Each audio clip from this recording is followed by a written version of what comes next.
All right, on the last video we set the airplane up here, 787 Magknight 787, going from Munich to Chicago here.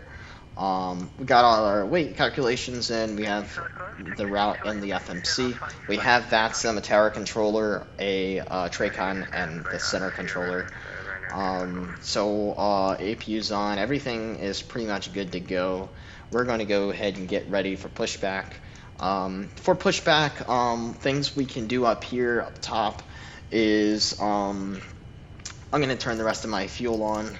I'm going to turn our hydroelectrics on, left engine, right engine, all these hydroelectrics. We're going to turn our AC buses on for our engines. We're going to set our seatbelt signs and chime the cabin. Anti-ice will go on, and just because now at any point the engines can technically start with fuel, we're going to turn the beacon on. That tells the ground crew to get clear of the airplane and that we're ready to go. So as you can hear, the door just closed. We're going to pull the jetway back, both jetways back actually. We have two jetways connected to the airplane. We're going to pull the jetway back, so as you can see the beacon's on. We're ready to go. The ground crew knows that. The gate's getting ready to do their thing. Flight attendants prepare for departure, cross-check and all call, thank you. And then this announcement. Ladies and gentlemen, welcome aboard United Airlines. Thank you for flying with us today.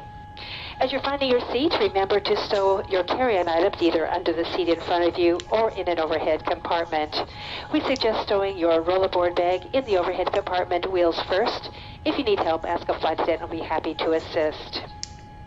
You may use your small lightweight devices such as mobile phones, tablets, and e-riders while we're parked at the gate. Large devices such as laptops and DVD players may be used until we're ready to depart. At that time, they must be stowed either under the seat in front of you or in an overhead compartment. This aircraft is Wi-Fi enabled, so you can stay connected on today's flight. You can access united.com free of charge to check flight status and monitor connecting flight information. Our Economy Plus seats feature more space and are reserved for our Mileage Plus Premier members or for customers who have purchased these seats in advance. If you'd like to purchase Economy Plus seating on this flight, please ask a flight attendant for more details.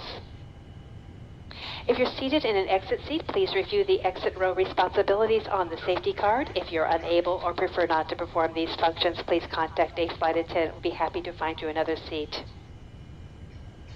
Thank you for your attention and welcome on board.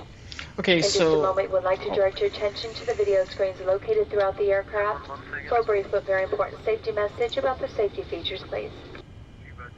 Alright, so we'll play the safety video in a second as we approach him back. I'm going to turn VATSIM back up so we can talk to the controller here. So the ATIS is saying that runways in use is 26 left. That's what we have planned. So we're going to go ahead and call the pushback. On to cockpit. Please show me where you want to go. It looks like the last time I left from here, we already had 26 left planned, but I'm going to delete that so I can show you how to do this. Pretty much you just use the scroll on your mouse and then you just position the plane. They push this airplane back a little bit to the right of the line, but I'm not too concerned about where it is, so I'm just going to, actually I'm going to push it a little deeper like that. And then just get that ready On to cockpit. for driving up. when I call. I'm going to wait for him to hook up and stuff downstairs, and then I'll just call the controller to get the pushback clearance. Only thing that we don't turn on, that I don't turn on for this airplane, is our wing light. I'll wait for departure for that. But as of everything else, everything's kind of on and lit up pretty much. Oh wow, the center just got off. That's great. We also need to put our squawk code in. So usually I use this comms radio comms panel for our transponder code, and he said the transponder code was 2314. So we'll just throw that in there, and yeah. Looks like engine shutdown. That's just there's no fuel to the engines right now. All doors and hatches are closed. Ready to connect. We're not pushing the airplane back. Set the parking brake. The parking brake is set. Parking brake's on. Seatbelt's on. Doors are auto. We're gonna turn our altimeter to 1030, which is the altimeter of Munich right now. Why is he not connecting us? Oh, there it is. Okay. So 10:30, we're gonna do our first officer. We're gonna do ours, and then we're gonna do the standby. 200 on the speed. We're gonna turn it to 220, which is the SID, I believe. Nope, 250. We're going up to 250, so 250 for How speed. connected and bypass pin inserted. Release parking brake. All right, he's ready to go. I'm gonna turn the ATC up, and so we can talk to him now.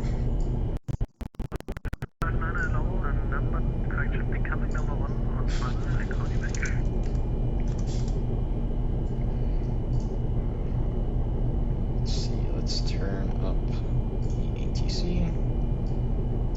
Runner 35 Golf, confirm it's just straight ahead.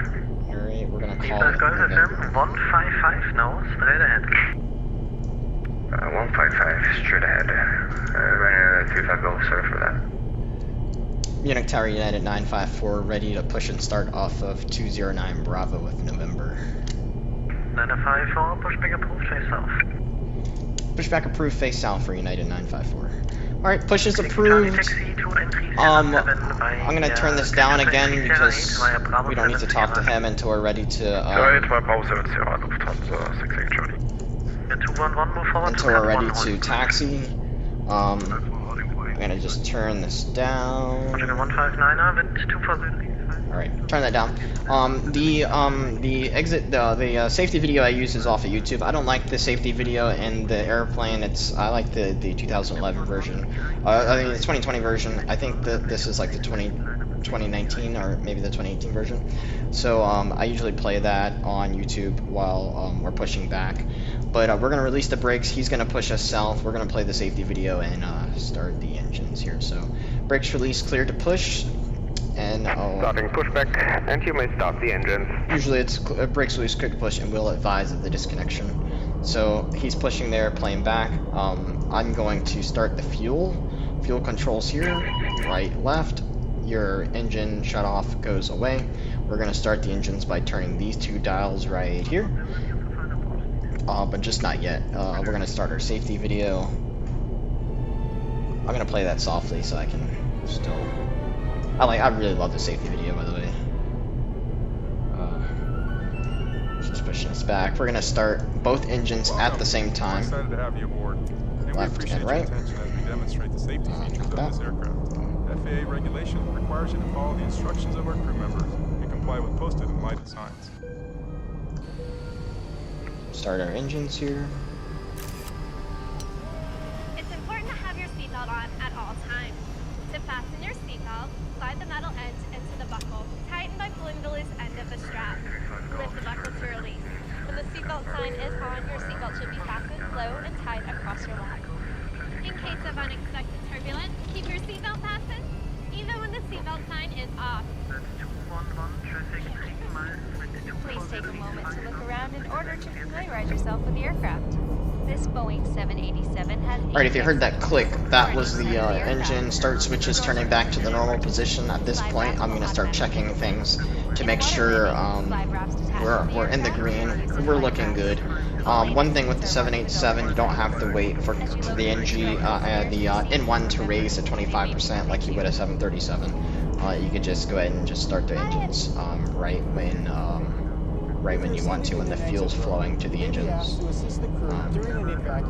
So yeah, pretty easy engine start process actually. We're very simplified, almost like an Airbus. You just have to do a couple things. Exit path lights on or near the floor will illuminate and guide you to the exit. Look for a change in color or an exit sign. And usually the pushbacks I plan are about the duration of the video that I have for the safety video, just about 4 minutes. So that's going to be about the time that we push and then do our after start checklist, I guess. If necessary, an oxygen mask will drop from above your seat. If a strap appears, pull down on the strap to access your mask. Firmly pull the mask. Operation complete. Please set parking brake. Okay, and then we're going to tell him the brakes are set and our oil pressure is normal. So the brake set pressure is normal. Standing by. And then we're going to do our after start checklist. First things first, we're going to put our brakes on RTO. And that's going to come up here. Auto brake RTO. And then we're going to go to our systems page, to our flight controls page. We're gonna test the flight controls. We're gonna go full right, Slip it over your head. full left, Secure it to the buckle in front. and then we're gonna just tell them it's okay to disconnect. Hand signals on the right hand side. See you next time. Back. Also inflate the vest by blowing Forward. Full right rudder. Full left rudder. This aircraft is also equipped with infant life vests, which will be distributed if necessary. Yeah, there we go. And then speed brakes. Smoking is never allowed. Everything Power looks is disconnected and bypass pin has been removed. Hand signal on the right. I'll see you next time and have a safe flight. Alright, we'll see you next time. Bye bye now. Everything's free and correct. We're gonna go back to our comms page. There's really nothing. You can look at the status page all day long, but it's the same information here. So we're gonna go back to our comms page.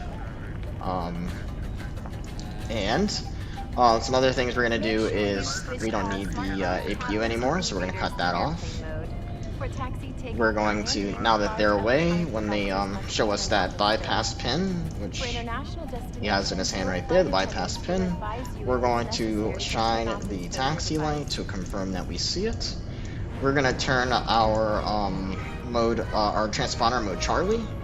We're going to put our weather radar and our traffic radar on. And this is the end of the video, so see how that kind of worked out. Make sure your seat back is So we'll let this video end and then we'll taxi out. Actually, a really short taxi. Not a long taxi at all. Small airport. If we were on the 737 and you had control of the lights, when she says, I can't remember, it's when she says, enjoy your flight, that's when I dim the lights in the cabin. But anyway, okay, so taxi light goes on. We're gonna go ahead and call the controller, let him know we're ready to taxi with information November, and he's gonna get us over to 26 left to get on out of here, out of Munich. We're gonna turn the ATC back up. This is annoying. Let's see, sound settings, volume mixer. Alright. Munich Tower United 954, ready to taxi 26 left with information November. We're just gonna release the brakes here. United 954, taxi Whiskey 2, Delta 2, Echo 2, hold short of Sierra.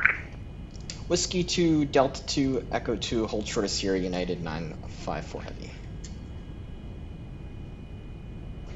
So pretty much he's saying just a taxi to the end of the ramp, hold short of the taxiway. And I'm sure. Taxi to stand 220 Bravo via Whiskey 2. 220 Bravo via Whiskey 2, Portugal 5. Oh, that's not good.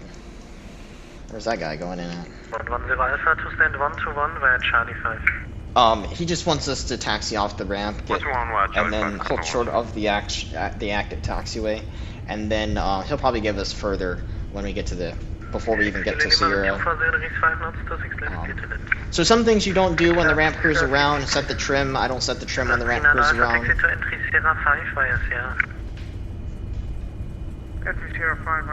I don't want to miss him talking to me. See, yeah, like why are they putting this guy? Kan nog was er wel misturn. Net 954, you're not following the correct taxi route. Left onto Echo 2 to entry Sierra 8. Oh, he's talking about the middle line. Sorry about that. Left onto Echo 2 for United 994. Sorry about that. 110 Alpha, stand 121 via Charlie 5. Okay, that's actually my fault. That's my fault. Okay, that makes sense. It doesn't say. I don't see Echo 2 on the actual taxi chart, which is weird. Oh wait, I see it now. Okay, never mind. Okay. Oh yeah, so like I was saying, some things I don't do when the ramp's around. I don't set trim. I don't set flaps. So we're gonna set flaps 5 for departure. There we go. And then we'll set our trim, which is 625, like that. Perfect. So we're just getting configured for takeoff here, because this is a really short taxi. We're gonna hold short of Sierra. So he said Whiskey 2. Oh, he said left. I don't know.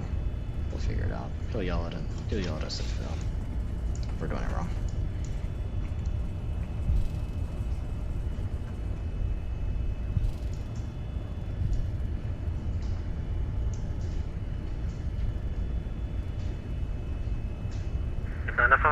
4 to enter correction turning point 26 left via Sierra Bravo 15. Sierra Bravo 15 for United 954, thanks. So see what I'm saying? Like he told us before we even got there. So we're gonna turn left on Sierra. We're gonna turn right onto Bravo 15. That should lead us right to the runway. 6 Kilo Lima, taxi to entry Sierra 5 via Sierra. To get out of here. Sierra 5 via Sierra 6 Kilo. And I made a mistake there with the taxi. It's just Alpha taxi to stand 187 via Whiskey 1. super important to know that. I mean, you'll make mistakes.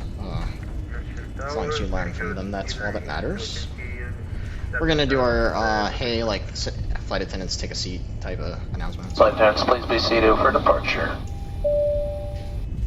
And then I'm gonna put this back on the status page.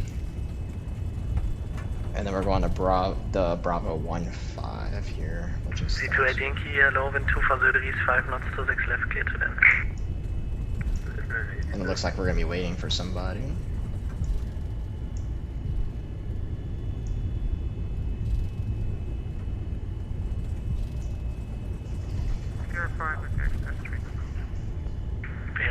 Express 39 Alpha, listen carefully. Taxi to stand 187 via Whiskey 1. 187 via Whiskey 1, Nightmare Express to 39 Alpha. Thank you.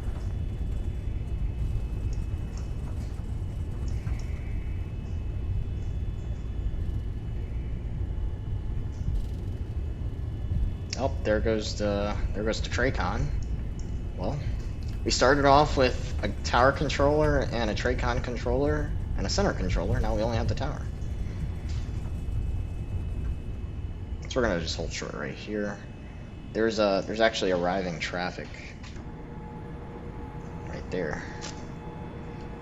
So we're just waiting for him.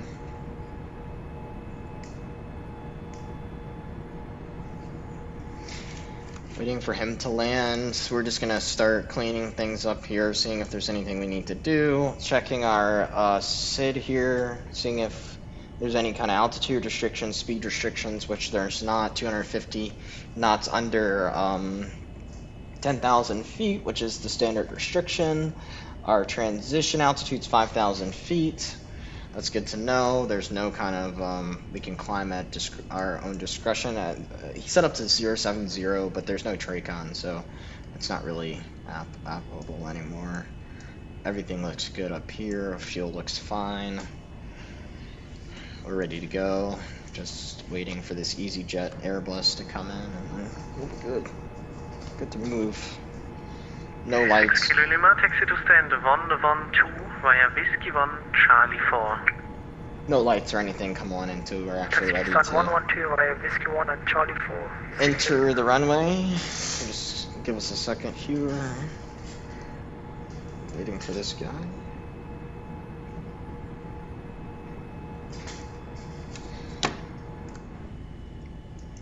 Again, we're flight planning from SimBrief. Charts or Navigraph, all those links will be in the description. I use Volanta for the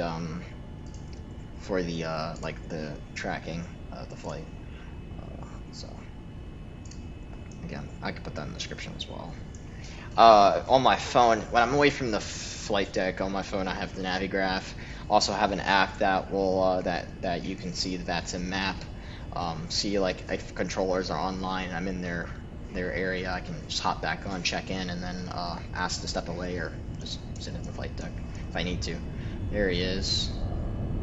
Very nice.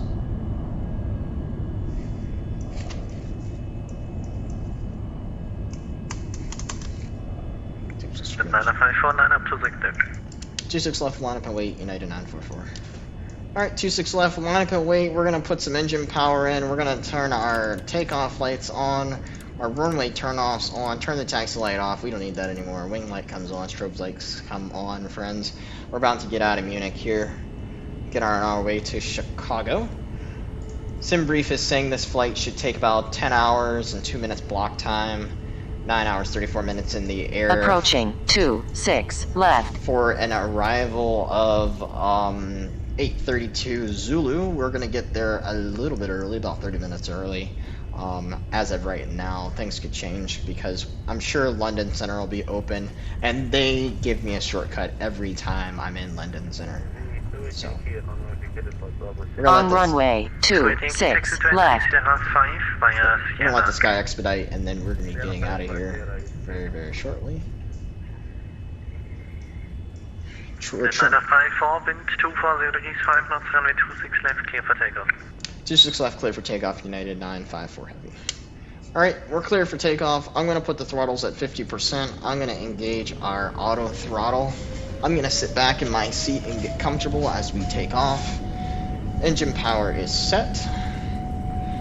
Airspeed is alive. He's going to say something at 80 knots.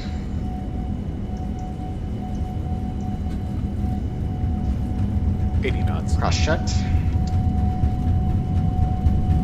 Put the nose down a little bit. We don't want to get in the air just yet. At V1, that's when you want to start pulling the yoke back because you don't want to tail strike the airplane. V1. So V1, I'm kind of pulling back a little bit on the yoke. Rotate. Rotate. And it has to be smooth. If it's not smooth, you'll tail strike the airplane every time. Gears coming up. And these airplanes, 787s, they're bullets, man. Get them in the air. They'll speed up and take you where you need to go very quickly. So we're at 3,300 foot per minute right now, getting out of Munich. 1,000. Monitor Unicom, have a good night, United 954 Heavy. Said monitor Unicom, I'm gonna come down here and type that in really quick. 122.8, throw that in. As we're climbing out of, why that changed back to 951, we want 250 here. And then we're gonna just check into Unicom. Munich traffic, United 954 Heavy, off of 26 left, departing to the north, last call, Munich. So just saying, hey, we're like in the air and we're going north, and we're not checking in anymore because we're going to be out of Munich. But yeah, so taking off. We're going to go flaps 1, and then 5,000 feet is our transition altitude. So we're going to go ahead and set to standard pressure here. We want to get a little more altitude. We should be able to get to cruise in less than 20 minutes. Even when I have a cruise of 40,000 feet, I normally am able to get to cruise in 20 minutes or less. So we're gonna have to turn to the right here. We're gonna turn these lights down some. Turn to the right here. So we want to pick up a little bit of speed. So we're just going to lower the ascent rate just a little bit here. We're 2 minutes in. We're 6,000 feet. We got 30,000 to go. Ideally, if we went at 2,000 foot per minute, that would take 15 minutes, which would be about 17 minutes. But as you get higher in the sky, you're not going to ascend us as high, as fast, because you're going to start losing speed like crazy, and you don't want that. So yeah. So we're getting closer to 250. That's kind of what I want. I'm going to clean the flaps up here. We don't really need them anymore. We're kind of where we need to be here. I was changing to our proper map. It's kind of sad that we didn't have all the stuff that I wanted. Tracon in the center, but that's okay. So now that we're closer to 250, I'm going to just kill the speed because we're under 250 by just raising the ascent rate. That's going to help us get in the air faster, get to our cruise faster, and maintain our speed. We don't want to go over 250. As the SID calls for 250, and actually the tower just checked off, so we got out of there just in time. The SID calls for 250, and the rule is 250 below 10,000 feet. So we're just going to get back on course here. I fly the airplane by hand up to cruise, so we are going to wait to 10,000. On the 737, I would release the flight attendants because I would have the airplane on autopilot at that point. But when I'm manually flying the airplane, I usually don't release the flight attendants. Okay, so we're at 10,000 feet. We're getting another turn here, and then we're going to start our above 10,000 feet checklist. This is sending us direct to give me. Now we're going to be 280 for our speed, which is near about where the cruise will be for today. See, we're still ascending at 2,800 foot. Ideally, we should be at cruise in like 12 minutes, but that's a little unrealistic. That will go down as we get higher and see the speed not doing anything. So I'm gonna just lower the descent rate here just a tad, so we can start picking up a little bit of speed today. Let's see. We're just gonna turn back to the left just a little bit, so we're not like jerking the plane over when we get to that magenta line. I usually, when I'm flying by hand, I usually have the screen on 5-mile visibility. Just easier to see the line and see what kind of movements I need to accomplish to get to where I need to know. We're gonna get to 280 here, so we can get on our way. We don't want to waste any time. So we're gonna just turn back to the right just a little bit. This airplane does not take a lot of movement. Like, if you know, in the landing video, you'll see there's the magenta line, so we're just going to turn to the right just a little bit to flatten that out. And then, when you see in the landing video, you'll see if you do a lot of serious movements like you would in a 737 or an MD-88 or something like that, this airplane would do some crazy things. So it doesn't take a lot. So we're above 10,000 feet. Our takeoff lights are going to come off. Normally turn-off lights are going to go off. Our logo light's going to go off. If we were flying a 737, I would chime the flight attendants to get out their jump seats, but we're flying this airplane by hand, and I'm not doing that. But yeah. So okay. So this is the end of the the pushback taxi takeoff video. Next video is going to be our cruise checks, as well as our North Atlantic track filing check. As far as I know, the NAT is open, but we're about 2.5 hours away, so he might be closed when we get there. We don't have to talk to him per se. We file online. They see the flight plan. We're cleared to enter the airspace through the clearance that we get off the website. So yeah, so this will be the end of this video, and I'll see you on the next one.